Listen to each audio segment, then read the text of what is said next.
آزمائش کرتے رہے.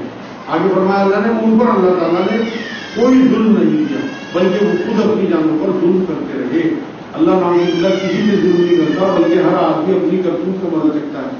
ان لوگوں نے عذاب کی جلدی میں چاہیے عذاب چاہا تو عذاب میں مبتلا ہوئے.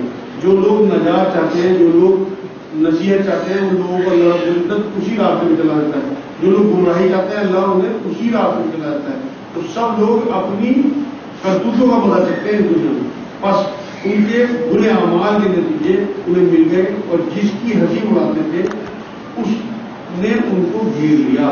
مطلب کیونکہ عذاب کی ہنسی اڑاتے تھے جب وہ کہتے تھے اللہ کے دکھاؤ وہ سزا انہیں ملی. سزا دو ان کو پورے ہو گئے پورے نہیں گئے. اگلی بار ان شاء اللہ تعالیٰ اگلے دو ہوں گے. اچھا جو یہاں سیرت پاک کا سلسلہ چل رہا تھا اس میں ایک باب ہمارا رہ گیا تھا شفاعت کا باب. اگر آپ لوگ انٹرسٹڈ ہو تو آج میں اسے پورا کر دوں یا چند حدیثیں سناؤں جیسے بھی سب کا من ہو. سیرت النبی کا یہاں چل رہا تھا سلسلہ 1.5-2 گھنٹے سے روز. اس میں سب سلسلہ پورا ہو گیا تھا. صرف اور صرف شفاعت کا باب کے اللہ رسول صلی اللہ علیہ وسلم قیامت میں کس طرح شفاعت فرمائیں گے وہ ایک رہ گیا تھا. وہ 10-5 منٹ کا چاہے وہ میں آپ کو بتائے تو اس کے بعد چند حدیثیں اس کے بعد سوال جواب کریں گے.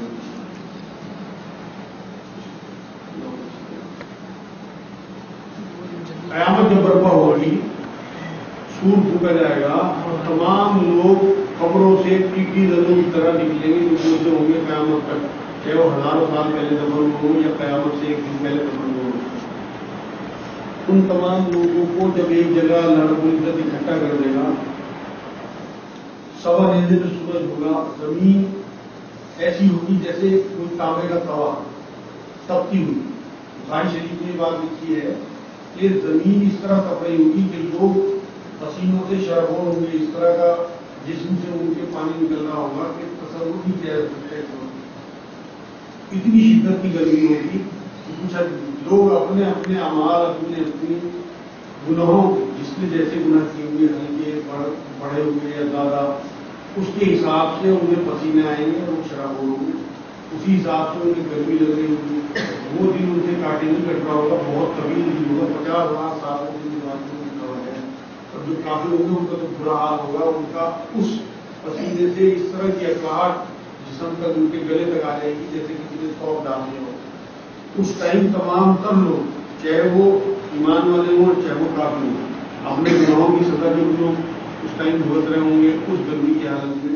یہ جو کافی جو پورے وجود پہ جن کے عذاب اس ٹائم لکھا ہوا ہوگا تمام لوگ اس گرمی کی شدت کی وجہ سے اللہ رب العزت سے دعا کریں گے کہ اللہ کس طرح سے دن کو ختم کر دے کہ تو ہمیں جہنم نہیں دے.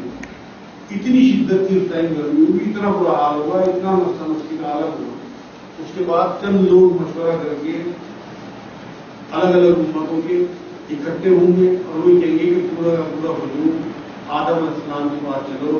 انہیں اللہ رب العزت نے اپنے ہاتھ سے بنایا تھا اور پھر سب سے پہلے انسان سے ان سے جا کے ریکویسٹ کرو کہ وہ اللہ رب العزت کے آگے ریکویسٹ کریں اور اللہ اس دن کو ہمارے سے ڈالتے حساب کتاب جلدی لے رہے اور فیصلے کریں. تو تمام تر لوگ آدم علیہ السلام کی خدمت میں پہنچیں گے اور ریکویسٹ کریں گے ان سے کہ آپ اللہ کے کرم بندے ہیں نبی ہیں اللہ نے آپ کو بنانے تھے تو اس لیے آپ اللہ سے ریکویسٹ کریں اور اس دن کو کسی طرح سے ختم کرائیں اور ہمارا حساب کتاب ہو جلدی جلدی جنت کا فیصلہ ہو. آدم علیہ السلام انکار کرتے ہیں کہ ویسے تو اللہ نے مجھے معاف کر دیا مگر جنت میں میرے سے ایک ایسی غلطی ہوئی تھی کہ میں نے اللہ کے حکم کے بغیر گیہوں کا دانہ کھا لیا تھا جس کی وجہ سے میرے سے نافرمانی ہوئی تھی. حالانکہ اللہ نے معاف کر دیا مگر میں شرمندگی کی وجہ سے اللہ کے آگے نہیں جا سکتا. اور تم نوح علیہ السلام کے پاس جاؤ. انہوں نے بہت اللہ رب العزت کے دین کی دعوت دی ہے لوگوں کو اور اللہ کے قریب تر بندے ہیں ان سے ریکویسٹ کرو وہ اللہ سے کہیں جس سے کہ یہ معاملہ ہو جائے. تو لوگ اکٹھے ہوں گے حضرت آدم علیہ السلام کے حکم پہ حضرت نوح علیہ السلام کے پاس پہنچیں گے. نوح علیہ السلام سے بھی یہی کہیں گے کہ آپ اس طرح اللہ سے سفارش کریں. سب اسی طرح سے پوری طرح وہ آپ کے دہرائیں گے جس طرح آدم علیہ السلام کے سامنے ریکویسٹ کی. نوح علیہ السلام بھی انہیں یہی جواب دیں گے کہ آج میں اللہ کے سامنے نہیں جا سکتا. اس ٹائم اللہ جلال میں ہے. اتنی سورج کو اس نے سوا نیزے پہ لا دیا. اس کے جلال کے مقابلے میں اس سے ریکویسٹ نہیں کر سکتا. کیونکہ میں نے جب کشتی تیار ہوئی اس میں لوگ چڑھے تو ایک میرے سے چوک ہو گئی تھی کہ میں نے اللہ کی مرضی کے خلاف اپنے بیٹے کے لیے اللہ سے دعا کی تھی کہ اللہ اسے بچا لیں کافی ہوا، اس لیے میری ہمت یہ میں کس ٹائم اللہ کے آگے جا سکوں، اور تم ایسا کرو کہ ابراہیم علیہ السلام کے پاس جاؤ، وہ اللہ کے خلیل ہیں، وہ اللہ سے ریکویسٹ کریں گے اور اللہ رب العزت ان کی بات نہیں ٹالے گا اور تم لوگوں کا یہ جو اس ٹائم اللہ کا معاملہ ہے ٹل جائے گا۔ اسی طرح تمام تر لوگ جیسے آدم علیہ السلام کے پاس، نوح علیہ السلام کے پاس، اسی طرح ابراہیم السلام کے پاس تمام لوگ پہنچیں گے اور پھر ان سے سب وہی چیزیں دہرائیں گے۔ تو ابراہیم علیہ السلام کی اپنی معلومی ظاہر کریں گے کہ آج اللہ کی جو حالت ہے، جس طرح سے اس کا جلال ہے، جس طرح گناہگاروں کی وجہ سے اللہ نے منہ پھیرا ہوا ہے رحمت سے اپنی، اس ٹائم میری ہمت نہیں ہے کیونکہ میں نے اپنی عمر میں 3 بار مجھے لگتا ہے کہ میرے سے نافرمانی ہوئی، جھوٹ نکلا ہے، حالانکہ وہ جھوٹ نہیں تھا، مگر ایک نبی کی خطا جو ہے جس کا جیسا رتبہ اس کی ویسی پکڑ، تو نبی اسی لیے ڈرتے تھے کہ ان سے ہلکی پھلکی چوک ہونے لگتی تھی کہ ہم نے بہت بڑی چوک ہوئی، حالانکہ اللہ رب العزت نے قرآن میں تمام انبیاء کے بارے میں یہ بات کہہ دی کہ ان کی لڑکیوں کو، ان کو تعین کو معاف کر دیا۔ سب سے بڑی لڑکی جو تھی یونس علیہ السلام کی تھی، اللہ نے جب انہیں معاف کر دیا، دوبارہ سے نبوت دی اور ایک قوم کے بعد بھیجا نبی بنا کے، تو پھر اور نبی بھی تو ہلکی پھلکی رہتی ہے، تو وہ بھی جواب دیں گے کہ آج میں اللہ کی بات نہیں جا سکتا، وہ 3 اپنی کمیاں بتائیں گے کہ میرے سے اس طرح سے کہ جب میری قوم نے اس دن میرے سے کہا تماشے میں جانے کے لیے، تو میں نے سورج کی، چاند کی، ستاروں کی طرف دیکھ کے کہہ دیا کہ آج میری طبیعت ٹھیک نہیں ہے اور میں نہیں جا سکتا۔ مجھے لگتا ہے کہ وہ میرے مجھے جھوٹ نکلا تھا، دوسرا جھوٹ ان سے مانتے تھے ابراہیم علیہ السلام کو ہی، جب وہ لوگ چلے گئے تو میں نے تمام ان کو کھو دیا اور اس کلاڑی کو بڑے اس کے کنڈے میں لٹکا دیا، اور جب وہ لوگ آئے انہوں نے پوچھا کہ کس نے توڑے، تو میں نے کہہ دیا کہ اس بڑے دوسرے دوسرے سے توڑے، کہہ لیں یہ بھی میرے مجھ سے جو بھی تھا، حالانکہ وہ دین کی فلاح کے لیے تھا، اللہ رب العزت کے حکم سے تھا، قرآن میں اللہ نے اسے کوٹ کیا قیامت تک کے لیے۔ اس کے بعد تیسرا معاملہ یہ تھا کہ جب یہ ہجرت کر کے چلے ہیں تو ان کے ساتھ ان کی وائف تھی سارا، بھی بہت خوبصورت تھی، راستے میں ایک بادشاہ تھا، ظالم بادشاہ، وہ راستے میں گزرنے والے لوگوں سے ان کی بیویوں کو چھین لیتا تھا، ان کے جو شوہر ہوتے تھے انہیں قتل کر دیتا تھا۔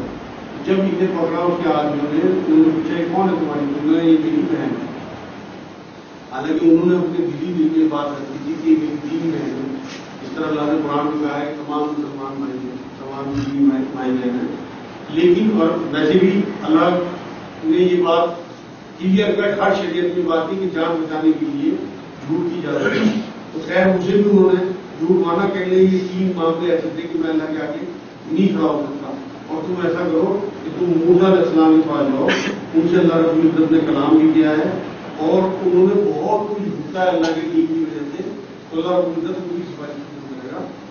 وہ لوگ تمام اکٹھے ہو گئے، موسیٰ علیہ السلام کی خدمت میں پیش ہوئے، موسیٰ علیہ السلام نے اپنی معلومی ظاہر کر دی کہ میرے سے ایک بار جانے میں ایک ٹکی کا خون ہو گیا تھا جو فرعونیوں میں سے تھا، میں نے اسے غصہ مارا اور مر گیا، قرآن میں اس کا ذکر ہے، تو میں حالانکہ اللہ نے مجھے معاف کر دیا مگر میری ہمت نہیں ہے، میں اللہ کے خلاف جا کے ٹھیک سکوں گا، اس لیے میں نہیں جا سکتا، تم عیسیٰ علیہ السلام کے پاس جاؤ، وہ اللہ کے کلمائے ان سے پیدا ہوئے ہیں، اس لیے اللہ رب العزت نے بنا باپ کی انہیں دنیا بھیجا، وہ جو دعا کریں گے، وہ جو سفارش کریں گے، اللہ اسے سنے گا بھی مانے گا۔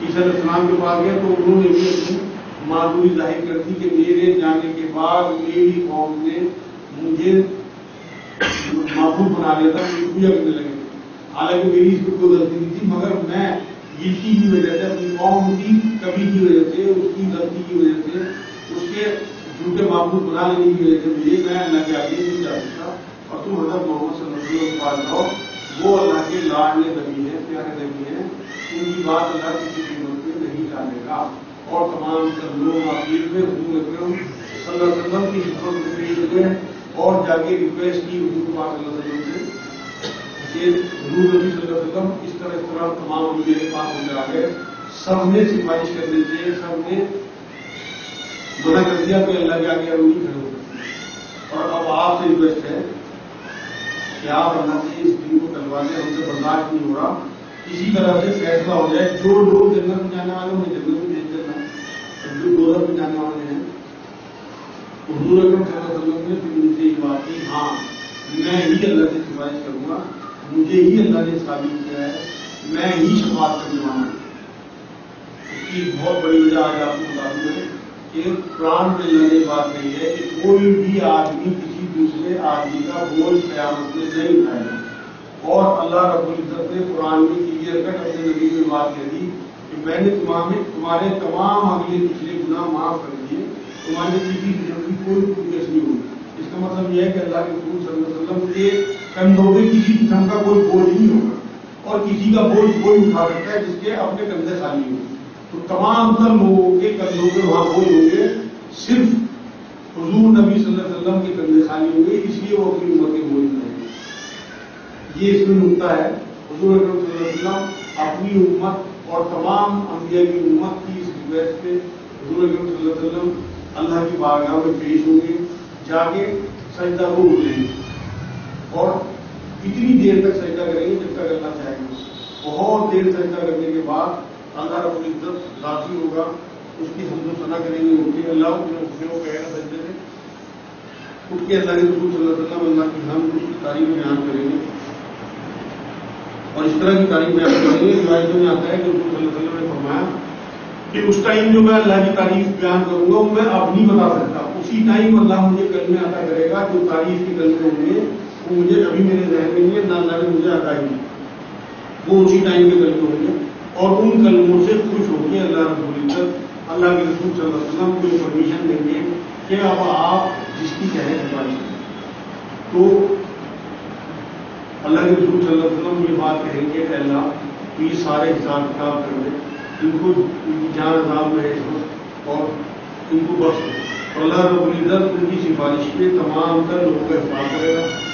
ان صراط قائم ہوگی, جو حساب کتاب ہوگا ترازو میں تولے جائیں گے, اعمال میں ہوں گے, جنت جنت میں چلے جائیں گے, دوزخ میں چلے جائیں گے.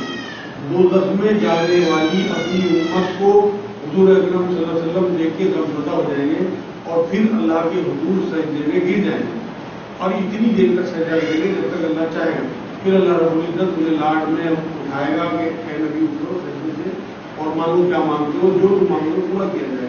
حضور اکرم صلی اللہ علیہ وسلم نے تو ساری زندگی طریقہ ساری امت کے لیے موت کے وقت بھی امت کی امت, آخر میں بھی امت, یہی کہیں گے حضور اکرم صلی اللہ علیہ وسلم اللہ میری امت میری امت میری امت. جو لوگ دوزخ میں چلے گئے انہیں کس طرح ہو, تو اللہ یہ کہے گا کہ اے نبی تم دوزخ میں جاؤ, جس کے دل میں جھونک کے دانے کے برابر بھی ایمان ہو اسے نکالو. اللہ کے رسول صلی اللہ علیہ وسلم دوزخ سے ان تمام تر لوگوں کو نکال لائیں گے جن کے دل میں جھونک کے دانے کے برابر بھی ایمان ہے. اس کے بعد بھی بہت سارے لوگ دوزخ میں پڑے ہوئے ہوں گے. پھر اللہ کے رسول صلی اللہ علیہ وسلم اپنی اسی امت کی محبت میں دوبارہ سے سجدے میں گر جائیں گے. پھر اللہ رب العزت اتنی دیر تک انہیں سجدے میں پڑے رہنے کے بعد فرمائے گا کہ ان کو معافی مانگنا پورا کیا جائے گا. اللہ کے نبی صلی اللہ علیہ وسلم پھر اللہ سے ریکویسٹ کریں گے کہ اللہ ابھی میری امت کے بہت سارے گناہگار ایسے ہیں جو دوزخ میں ہیں, انہوں نے اپنی سزا بھگت لی ہے, تو مجھے اجازت دے کہ میں اپنی شفاعت سفارش کر دوں اور تم نے اس عذاب سے نجات دے دوں. اللہ کہتا ہے جو مانگو گے پورا کیا جائے گا. اور جاؤ دوزخ میں اور جس کے دل میں رائی کے برابر بھی ایمان ہو انسان. جن لوگوں نے یہاں گناہ کیے ہوں گے ان کو اپنے گناہوں کی سزا وہاں بھگت چکے ہوں گے, اور رائی کے دانے کے برابر بھی جن کے دلوں میں ایمان ہوگا اللہ کے رسول صلی اللہ علیہ وسلم ان سب کو نکال آئیں. یا آپ نے 12 سنا ہوگا کہ رائی کے دانے کے برابر بھی ایمان ہوگا تو وہ دوزخ میں نہیں رہے گا بلکہ سزا بھگت کے. تو یہی حدیث ہے. اس کے بعد پھر بھی لوگ باقی ہوں گے تو اللہ کے رسول صلی اللہ علیہ وسلم پھر آگے سجدہ ہوں گے اور اللہ کی بارگاہ میں پھر ریکویسٹ کریں گے. اللہ پھر سجدے سے اٹھائے گا, پھر وہی فرمائے گا کہ جو مانگنے کی ضرورت دیا جائے گا مانگے, مطلب کیا مانگتے ہیں. اس کے بعد پھر اللہ کے رسول صلی اللہ علیہ وسلم وہی ریکویسٹ کریں گے اللہ میری امت کے لیے اور لوگوں کو باقی ہیں دوزخ میں کی طرح سے انہیں نکال دیں. پھر اللہ فرمائے گا کہ اللہ کے رسول تمہاری ریکویسٹ قبول کی گئی اور تم جاؤ دوزخ سے, جو باقی لوگ تمہاری امت کے ایمان والے ہوں جن کے دل میں ذرے برابر بھی ایمان ہو نہیں نکالا. ذرہ جو ہے وہ چیٹی کے انڈے کو کہتے ہیں, جو سب سے زیادہ سوچی جانے والی چیز چھوٹی سے چھوٹی ہوگی اسے ذرہ کہتے ہیں. اتنا بھی کسی کے دل میں ایمان ہوگا انہیں تک حضور اکرم صلی اللہ علیہ وسلم نکال لائیں گے. پھر اس میں صرف وہی لوگ رہ جائیں گے امت کے جن کا خاتمہ ایمان پہ نہ ہوا ہوگا, جنہیں آخر میں کلمہ نصیب نہ ہوا ہوگا, یا جنہیں قرآن میں دھکیلا ہوگا سفارش کر کے دوزخ میں, جنہوں نے قرآن کا حق ادا نہ کیا ہوگا. یہ بخاری شریف کی حدیث ہے. اس لیے آپ سب لوگ جو یہاں موجود ہیں وہ اپنے دلوں میں ٹھان لیں کہ ہم نے قرآن کا حق ادا کرنا ہے انشاءاللہ. قرآن کا حق صرف تلاوت نہیں ہے، تلاوت کرنے والوں کو تلاوت کا ثواب ضرور ملے، لیکن نہ سمجھنے کا، اس پہ عمل نہ کرنے کا، اسے نہ پھیلانے کا ضرور عذاب بھگتنا ہوگا۔ تلاوت جو ہے وہ صرف اور صرف 25% معاملہ آپ کر رہے ہیں، 75% معاملہ آپ نے چھوڑا ہوا۔ اس کے بعد حضور اکرم صلی اللہ علیہ وسلم تمام امت کے لوگوں کو دوزخ سے نکال کے جنت میں داخل کروا کے اس کے بعد قرآن میں اللہ نے کہا کہ اپنے نبی کو میں جو ہے وہ مقام محمود فائز کروں گا، اللہ کے رسول صلی اللہ علیہ وسلم کو مقام محمود فائز کر دیا جائے گا۔ کیونکہ اب آج زیادہ ٹائم نہیں ہے، تو انشاءاللہ پھر کسی دن آپ کو اس بارے میں اور آگے بتاؤں گا۔ آج یہی اس معاملے کو کہ اللہ کے رسول صلی اللہ علیہ وسلم کی شفاعت جو ہے وہ اپنی امت کے لیے اتنی ہو جائے گی کہ وہ دوزخ سے نکال کے جنت میں داخل کرتی ہے۔ یہ سلسلہ یہاں آج شفاعت کو میں نے پورا کر دیا، اس کے بعد انشاءاللہ تعالیٰ سوال جواب کا ہوگا۔ اب آپ یہ سمجھیے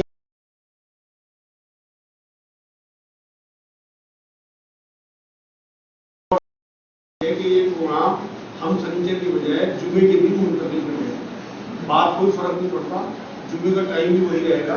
کچھ لکڑی والے حضرات ہیں انہیں چھٹی مل جاتی ہے۔ دوسری بات یہ کیونکہ میں اگلے سنیچر کو سہارنپور میں نہیں ہوں، مجھے اگلے سنیچر کو پروگرام نہیں کر پاؤں گا، تو جمعے کو کرنا پڑے گا۔ تو جمعے کو اگلے ہفتے کریں گے، تو اس کے بعد پھر سلسلہ جمعے کا ہی جاری کرتے ہیں۔ اگر سب کی جائے کسی کو اعتراض ہو سکتا ہے، ٹھیک ہے بھائی، سب کی جمعے کا دن انشاءاللہ اگلے ہفتے جمعے کے دن 8:45 بجے یہاں نماز ہوگی، ٹھیک 8:45 بجے۔ ٹائم کی پابندی کرے، اللہ خوش ہوتا ہے پنچول لوگوں سے، اور 8:45 بجے یہاں نماز ہوگی، ٹھیک 9 بجے پروگرام شروع ہو جائے گا۔ یہاں آپ لوگوں کو درود و سلام پڑھتے ہوئے لوگ ملیں گے اندھیرے میں، اس کے بعد انشاءاللہ پروگرام شروع ہوگا۔ تو 1 گھنٹے کا ٹوٹل پروگرام ہوگا 9 سے 10، اور اس سے اگلے ہفتے 30 تاریخ کو، یعنی کہ 23 تاریخ کو جمعہ ہے آج کے بعد، آج ہوئے 16 17 23 کا جمعہ ہے، پھر 30 کا جمعہ ہے۔ 30 تاریخ کو یہاں ڈنر ہے سب لوگوں کا، جو ہر مہینے یہاں ڈنر ہوتا ہے، آخری سنیچر کو ہوتا تھا، وہ آخری دنوں کو ہوا کرے گا۔